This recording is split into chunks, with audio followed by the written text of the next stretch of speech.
কাল আমি গেছিলাম একটা অন্নপ্রাশনে ইনভিটেশন অ্যাটেন্ড করতে, আর আজকের ভিডিওতে আমি দেখাবো এক্স্যাক্টলি আমি যা যা কাল খেয়েছি। স্টার্টারে কিন্তু অনেক কিছু ছিল, fuchka, coffee, veg pakora, fish ball, but আমি শুধু ফিশ বল খেয়েছিলাম। আর এই যে মেনু কার্ডে এই বাচ্চা মেয়েটাকে দেখছো, ওরই অন্নপ্রাশন খেতে গেছিলাম আমি কালকে। আর চলো এবার দেখাই মেন কোর্সে কি ছিল। প্রথমে দিয়েছিল হচ্ছে ডিমের ডেভিল, সাথে সস আর স্যালাড।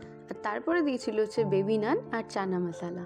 আর চানা মশলাটা দেওয়ার সময় উনি টুক করে একটা চানা আমার সাদা জামার উপরে ফেলে দিয়েছিলেন। এই কুলচা আর চানা মশলার কম্বিনেশনটা আমার খুব ভালো লাগে, আর চানা মশলাটা সত্যি হয়েছিলও ভালো, তাই জন্য আমি পরে আর একটা কুলচা নিয়েছি। আর তারপরেই দিয়ে দিয়েছিল প্লেন ভাত, সোনামুগ ডাল আর সাথে ঝুরি আলু ভাজা। আর তারপরে ছিল দই কাতলা। দই কাতলাটা সত্যিই খুব ভালো ছিল, আর মাছটা খুব ফ্রেশ ছিল, তাই জন্য আমি পরে আর একটা কাতলা মাছ নিয়েছি। আর তারপরেই দিয়ে দিয়েছিল চিকেন কষা।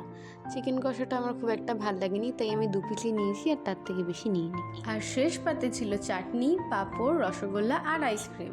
তো চলো আজকে ভিডিওটা এখানেই শেষ করছি, দেখা হবে নেক্সট ভিডিওতে। Till then by.